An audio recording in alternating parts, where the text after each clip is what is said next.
நீதிமான்களை ஆண்டவர் நேசிக்கிறார். ஆகவே சங்கீதம் 92 சங்கீதம் 12 வசனத்துல நீதிமான் பனைய போல செழிப்பான் என்று சொல்லப்படுகிறது.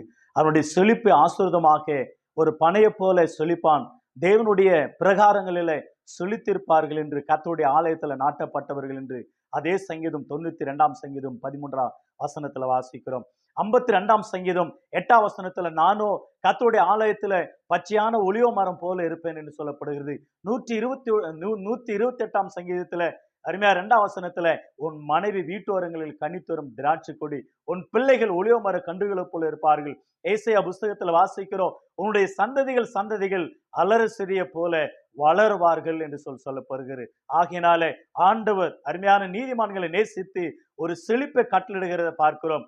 ஆகவே நீதிமான்கள் எப்பொழுதும் ஆண்டவருடைய நினைவிலும் ஆண்டவருடைய ஆசீர்வாதத்திலும் ஒரு போஸ்பரிட்டில் இருப்பார்கள் என்பது குறித்து வேதம்